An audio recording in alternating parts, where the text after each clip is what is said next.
चलिए जी बच्चों, अब हम लोग देखें अगला question, question number 9। Question number 9 में हम लोगों को फंक्शन दिया हुआ है, नेचुरल नंबर से नेचुरल नंबर की तरफ हम लोगों को सेट की लिंकिंग करनी है। और फंक्शन जो हम लोगों को दिया हुआ है f of n is equal to, दो डेफिनेशन से फंक्शन की, जब n ऑड होगा तो हमें ये फंक्शन लेना है, और जब n की वैल्यू इवन होगी तो ये लेना है। अभी तक क्या क्वेश्चंस में x होता था ना, ये x की जगह पे n लिख दिया है, बाकी ऐसी कुछ खास बात नहीं है। ये अभी तक हम लोगों को x दिया जाता था, अब x की जगह n लिख दिया। और ये सारे के सारे जो n है ये नेचुरल नंबर को बिलोंग करते हैं। अब वो बोल रहा है चेक करने के लिए, चेक करें कि ये बाइजेक्टिव है कि नहीं है। अगर कोई सा भी फंक्शन बाइजेक्टिव होता है तो ये बात तो निश्चित तौर पे होती है कि ये फंक्शन जो है ये 1 1 भी होना चाहिए, और ये फंक्शन जो है ये ऑन टू भी होना चाहिए। दोनों होंगे तभी ये बाइजेक्टिव होता है। 1 1 को हम लोग इंजेक्टिव कहते हैं और ऑन टू को सरजेक्टिव कहते हैं। जब ये दोनों होगा तभी इसको बाइजेक्टिव बोला जाता है।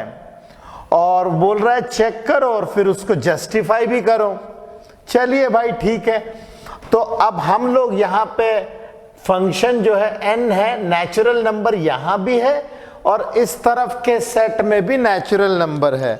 मतलब मैं यहाँ पे जो है पिक्टोरली डिपिक्ट करता हूँ, मेरा जो फंक्शन है नेचुरल नंबर से नेचुरल नंबर की तरफ जा रहा है, ये कुछ इस तरीके से, यहाँ भी नेचुरल नंबर और इस तरफ भी नेचुरल नंबर।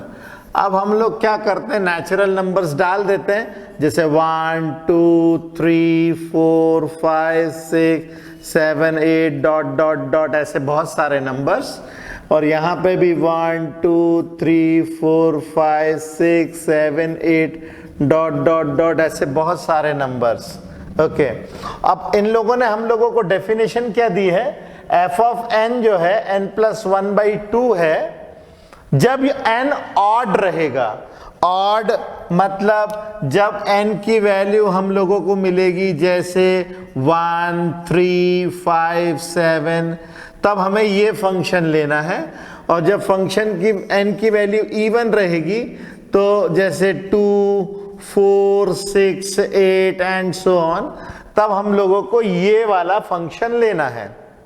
चलिए मैं कुछ एक वैल्यूज निकाल देता हूं। तो जैसे अगर मैं इसके सॉल्यूशन में कुछ वैल्यूज निकालता हूं सैंपल के तौर पे, मैं लेता हूं से f ऑफ 1, मैंने n की जगह पे 1 ले लिया। 1 क्या है, ऑड नंबर है, तो मैं ये वाला फंक्शन लूंगा। तो मुझे क्या मिलेगा, 1 + 1/2 दैट इज 2/2 दैट इज 1। अब मैं लेता हूं f ऑफ 2, f ऑफ 2 लेंगे तो मैं 2 तो इवन नंबर होता है, तो हम ये फंक्शन लेंगे 2/2 दिस इज 1। अब देखिए यहीं पे गड़बड़ कर गया, मतलब यहाँ पे 1 की इमेज 1 आ रही है और 2 की इमेज भी 1 आ रही है। तो ये क्लियर कट दिख रहा है हम लोग को कि ये 1 1 फंक्शन तो नहीं है। मैं कुछ और वैल्यूज से भी वेरीफाई करता हूं, क्योंकि काउंटर एग्जाम्पल्स एक से भले दो, एक दो चाहे एक से ज्यादा दो तो वो तो बहुत ही अच्छी बात है। मैं फंक्शन की वैल्यू 3 पे निकाल के देखता हूं। 3 जो है ये ऑड नंबर है तो ये रहेगा 3 + 1/2 मतलब 4/2 दैट इज 2। और अगर फंक्शन की वैल्यू लेता हूं 4, तो 4 में आ जाएगा ये क्या, और इवन नंबर है तो आ जाएगा n/2 मतलब 4/2 दैट इज 2। यहां पे भी देखो ये फेल हो रहा है, क्योंकि जब मैंने 3 डाला तो आंसर आ रहा है 2, और 4 डाला तो आंसर आ रहा है तो भी 2। तो हम क्लियरली कह सकते हैं कि ये फंक्शन जो है 1 1 नहीं है। तो यहां पे हम डिक्लेयर कर सकते हैं क्लियरली फंक्शन इज नॉट 1 1, ये 1 1 नहीं है, ये 1 1 नहीं है। तो जब 1 1 ही नहीं है तो ऑन टू चेक करने की जरूरत ही नहीं है, क्योंकि वो बोल रहा है कि बाइजेक्टिव है कि नहीं ये चेक करो। अब बाइजेक्टिव चेक करने के लिए जब ये पहले टेस्ट में ही फेल हो गया तो दूसरे टेस्ट को तो जरूरत ही नहीं है हम लोगों को वेरीफाई करने की। तो clearly f of n is not 1 1, क्योंकि यहां पे f ऑफ 1 भी और f ऑफ 2 दोनों की वैल्यू 1 आ रही है, और यहाँ f ऑफ 3 की वैल्यू f ऑफ 4 के बराबर आ रही है जो कि 2 आ रही है।